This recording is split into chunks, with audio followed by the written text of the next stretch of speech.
All right, howdy, good morning, y'all.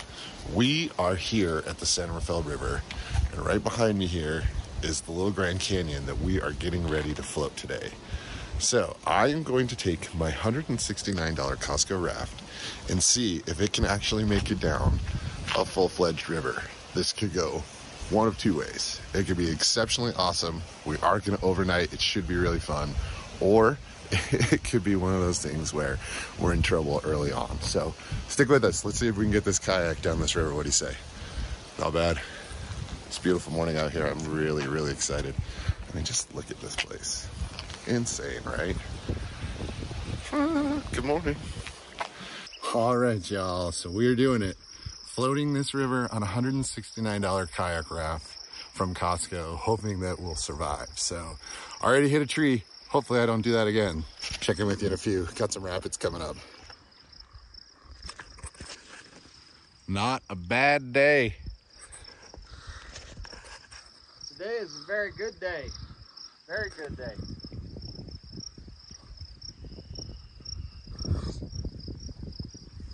Tobin Sports.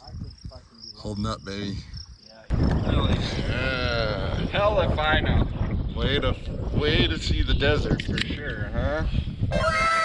Yeah. Snowbird Sunday service here. What do you think, Sox? Yeah, you down? You like the river?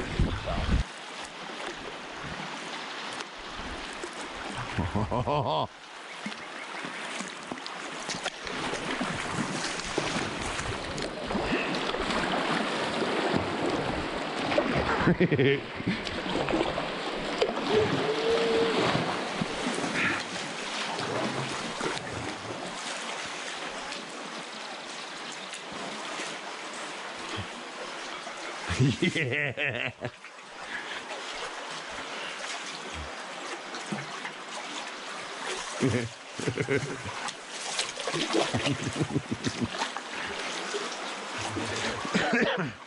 Welcome to my underhang, bitches.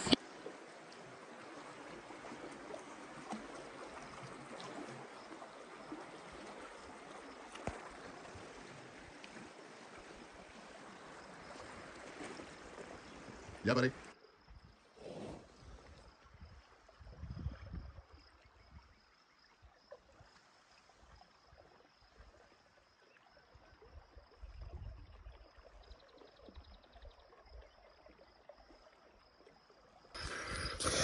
All right, y'all. So we are, like 4 hours in. We have not gone very far. We have been more enjoying the ride than anything, and just having a good time. Tobin raft, it's losing a little bit of air for sure. I'm definitely gonna have to pump this thing up, and it takes a lot more work to track than my buddy's nice boat. So, all right, I got a paddle. Check in with you guys later. That is out. It's getting windy. And I just went for a swim, so I'm a little chilly. But surviving.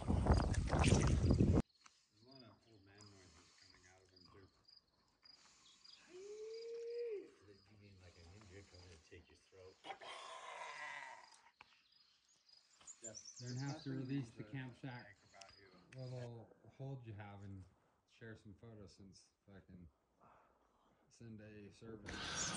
All right, good morning, y'all, from the San Rafael River.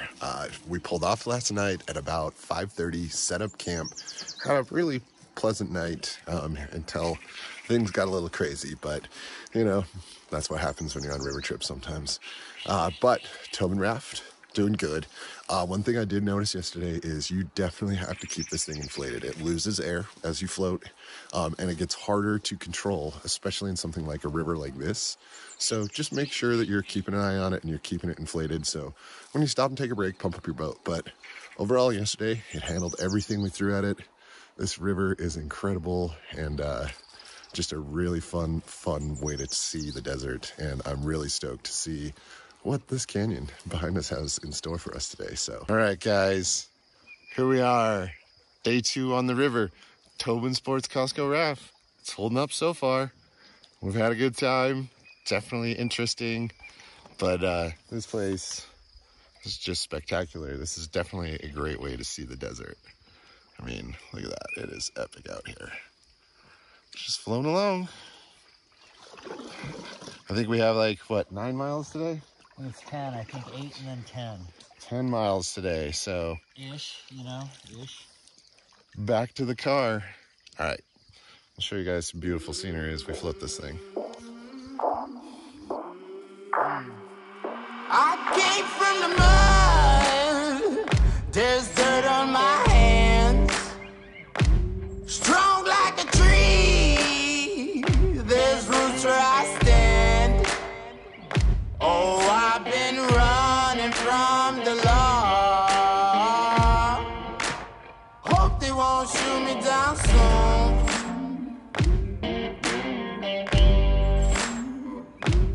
They sing on a sleepless night. Try to catch me howling at the moon.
When the sunrise, when the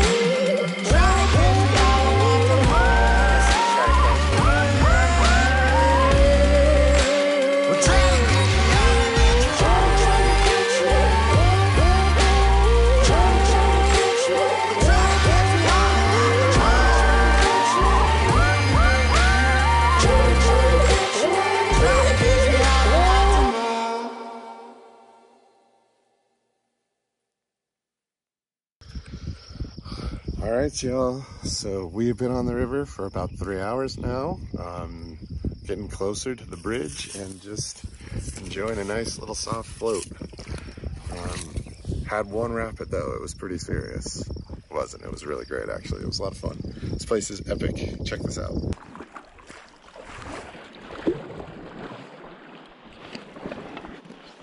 Oh, we got a class 1 over here. Oh, watch this. Oh, look at that one. I'm going after it, Jay.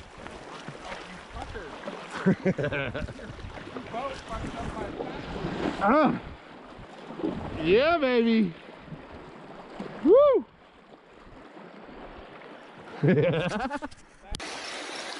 All right, y'all. So we just made it to where you can do the first pullout on this river if you want, which is Johansson's cabin. Or you can keep floating down to the swinging bridge, which is like probably another 2 or 3 miles. And that's where we're headed. So let's get after it.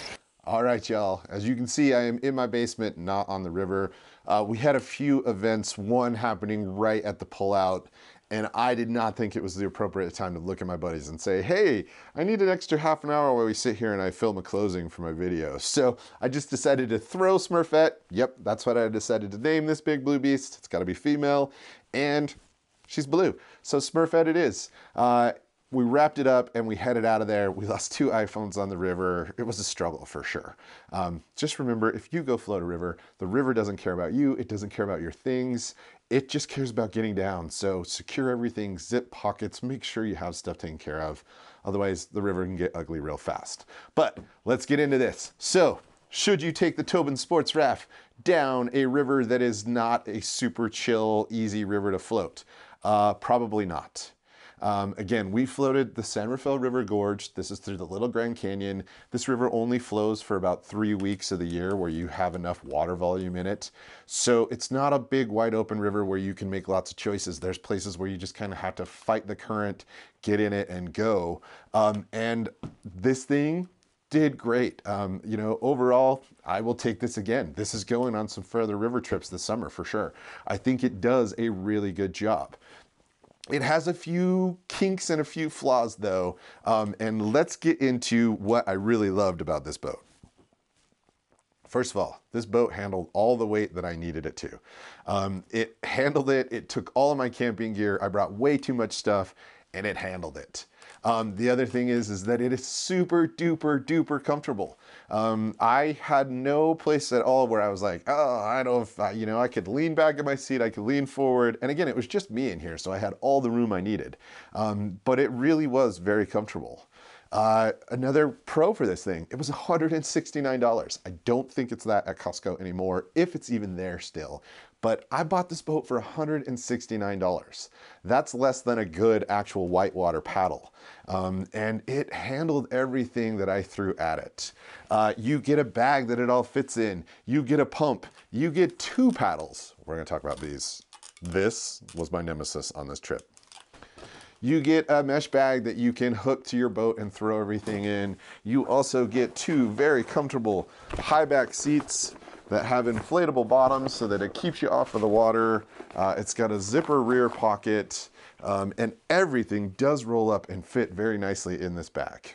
You get a fairly durable boat. I think that this can handle most lakes and most rivers as long as they are a slow moving body of water and they are less than class 1. There couldn't be anything over a class 1 in it, because if you have a ton of water coming in this boat, it will sink. It does not self-bail. It does have a drain on the back end of it near the valves, and there are going to be times where just from these paddles alone, you're going to have to stop and drain water out of your boat. It's amazing how quickly it does get in there. One of the things that I would say about this boat is that if you are going to take it down a small, narrow river, you really need to know how to paddle, because it does not want to make sharp turns. It wants to turn sideways. It wants to float in a lake. It wants to have the skags in it that you cannot put on a river like this in. Otherwise, you would just rip them off and probably tear a hole in your boat. So if you're going to float a river in this, do not put the skags in. I imagine that in a lake, it would do really great. Overall, I could not be happier. This thing did a really good job for me. Let's talk about some of the cons of this boat, however. Some of the cons is, again, it's not self-bailing. So if a lot of water comes in, you have to make sure that you pull over, stop, and get water out of your boat. Number 2, it does not hold air for as long as you'd like. I imagine that the valves are a little bit cheap. Air kind of bleeds out of them as you go. So you definitely have to check that, and you will know when you need air because your boat will start to bend a little bit and it just gets really hard to make it maneuver, even harder than normal. So you just have to keep putting air in it and you have to check it.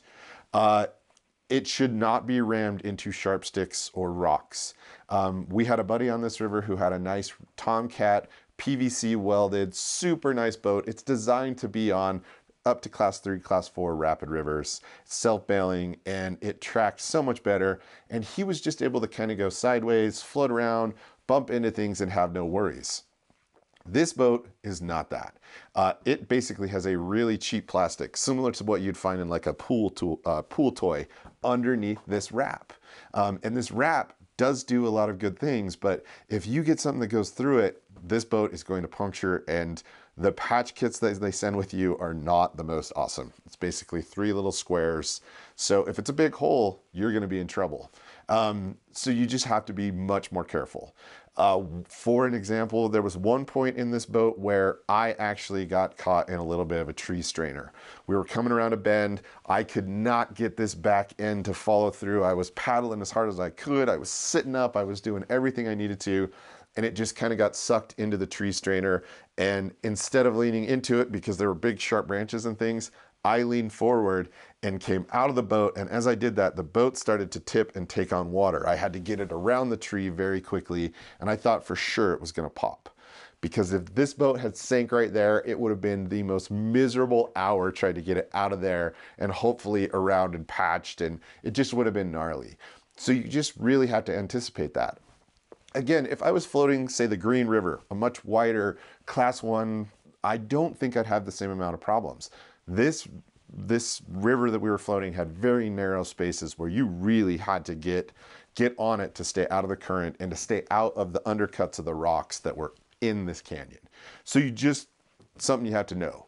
The outer shell is not the greatest. It really is durable, but it also took about 4 days of this thing being inside my garage drying before I could do anything with it. That shell, this fabric-y material, gets wet and it stays wet for 4 days minimum. All right.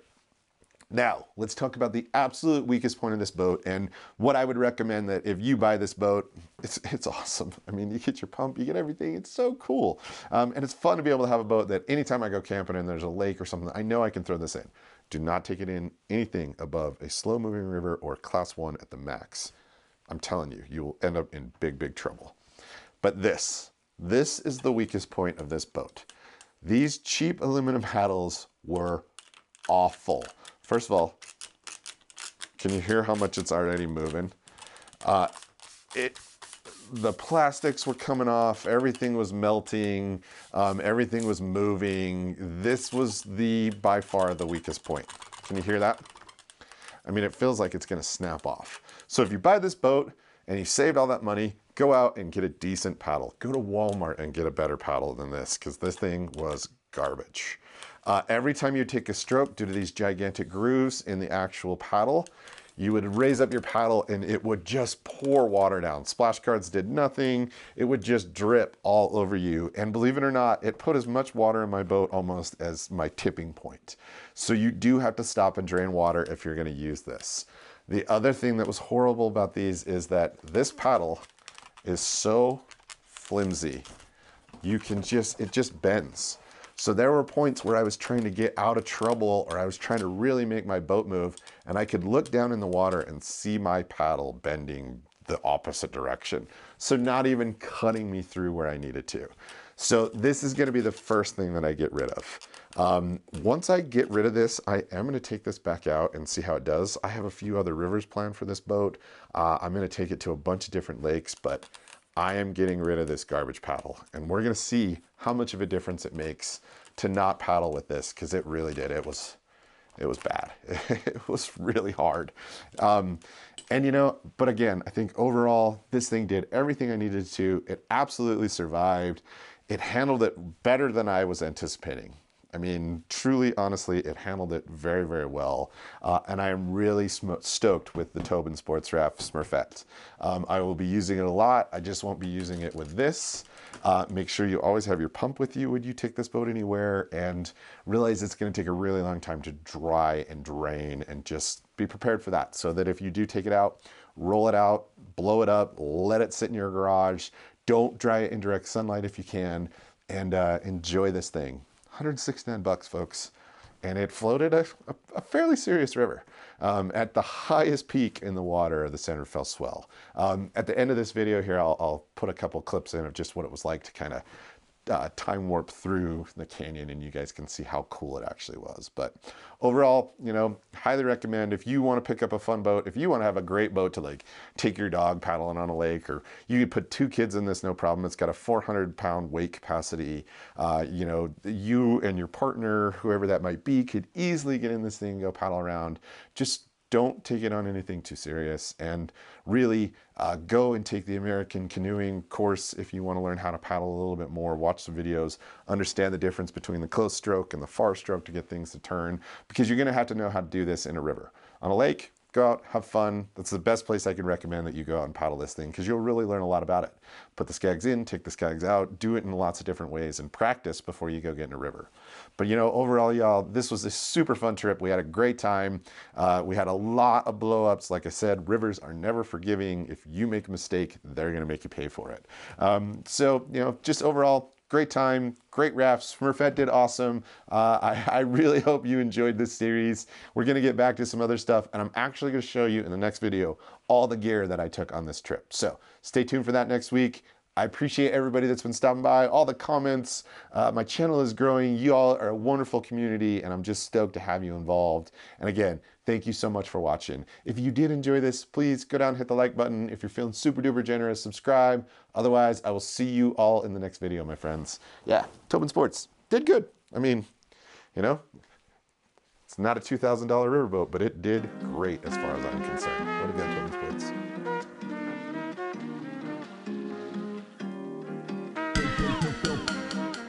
Bass hit your bass hit your when the bass hit your face, you be like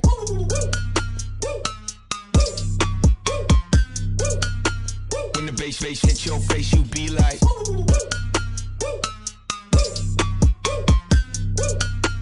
when the bass hit your face, you be like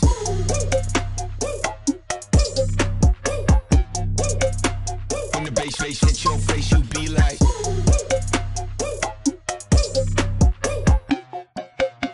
when the bass